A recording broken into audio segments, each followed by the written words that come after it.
Hello everybody, Queen Bee here. Welcome to the channel and thank you for joining me. Today is all about revolutionising your Don't Starve gameplay. We're going to take a look at my top 10 quality of life mods. For Don't Starve Reign of Giants, Don't Starve Shipwrecked, and many of these mods are also compatible with Don't Starve Together and some with Hamlet. I highly recommend you try these mods out to make your own mind up, as they are all about improving your Don't Starve experience. Those who have used these Don't Starve mods would argue that having used them, they would find it hard to play the game without them. Certainly, that's the case for me. So here we go with my top 10 quality of life mods for Don't Starve, and stay tuned for an extra bonus quality of life mod showcase at the end of the video. Minimap HUD. If, like me, you tire of constantly interchanging between the game and the map to check where you are, then this nifty little mod could be a game changer for you. The minimap does exactly what it says on the tin, providing you with a visible map that stays on your UI for constant reference. You can click and drag, scroll in and out, close the map until you need it again. It displays exactly the same content as the main map, which can still be accessed by pressing tab. But it's useful, it's well done, and it's a popular little mod that reduces keyboard clicks and the need to constantly break away from the game itself. An awesome mod from my recommended list is Geometric Placement mod. Deservedly popular, this mod will ensure that all your items are placed neat and tidy all the time. And if you're a tad OCD like me, you will absolutely love this mod. The mod is super customizable just by pressing B in game, and works on placement of all objects from plants to walls, crock pots to pig houses. Using the pitchfork gives you a grid showing that you're the centre of a tile, and holding the control key will hide the geometric grid for those moments where you want to place something without geometric placement. Honestly guys, for those mega builders out there, or even for those of us who just wish we could have everything looking smart and lined up, this mod is an absolute must-have. Combined Status is a super little mod configured in the main menu and are highly customizable. This is a great mod that changes your UI, allowing you to see information that is usually hidden about the game and the player, such as player temperature and world temperature, player vitals, stats and caps, the world day, your stage in the seasons, and even how angry Krampus is with you. Super useful. This mod really helps you plan ahead, keep an eye on your character and not get caught out, or really not get caught out as often as you normally would. The Ice Fling range checker is a must-have for all die-hard Don't Starvers.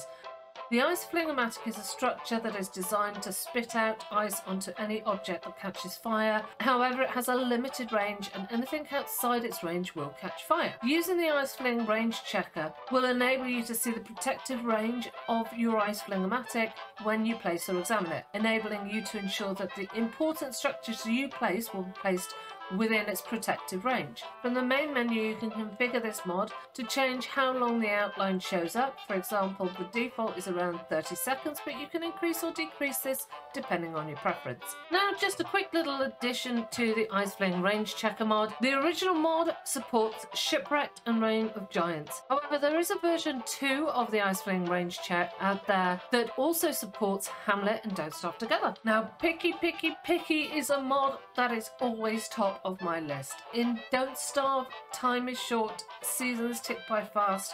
Your priority is to do as much as you can, as fast as you can, or you're going to die. Time is precious, and that is why I detest the delay that the rustle animation gives the player when picking an item such as grass or twigs or berries. And with so much picking to be done, that turns into a whole lot of time you could be doing more important stuff. So the Picky mod gets rid of the animation and lets you just pick.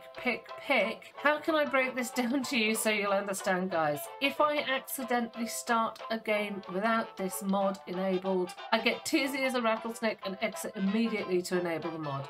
Having found this mod, I could never go back. It saves so much time and it really is a total godsend. Display food values is a simple but super useful mod that I still use today. It's helpful for those new players unfamiliar with how much health, hunger and sanity each meal can provide you with, but also for all of us old timers who have more experience. It shows you at a glance all the food values per recipe just by holding the Alt key over a food item in your inventory.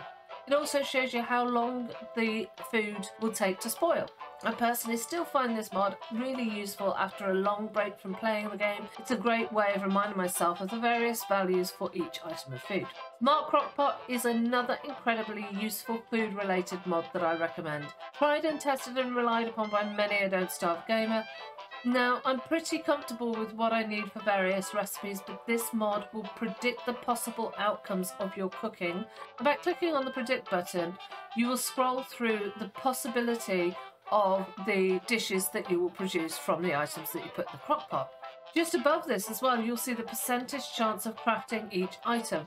This is a great mod even for experienced players and super helpful to those new players who haven't got to grips with the vast amount of recipes and combos for the crock pot. The next mod we're going to look at is Wormhole Marks. Now, I don't generally turn this mod on for a Let's Play, but I do use it in my private gameplay and I can't tell you how useful it is.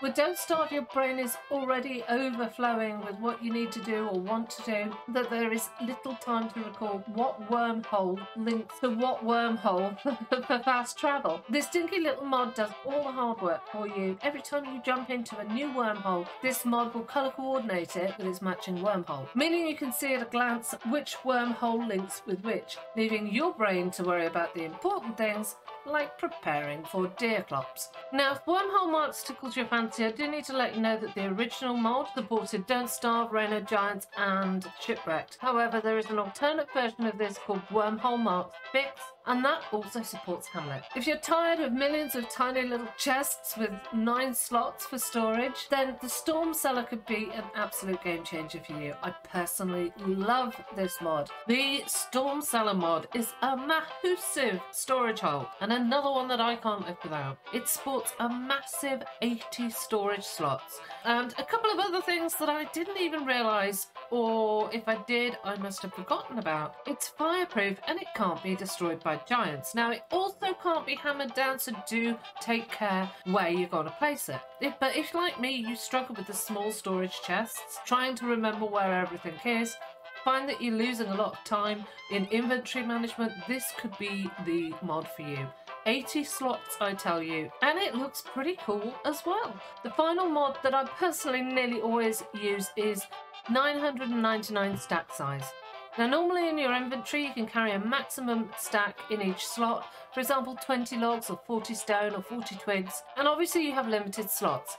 Your initial priority in the game is to map the world, which is going to take you a good few days, and you only have 21 days. Get everything ready before the harsh test of either summer or winter.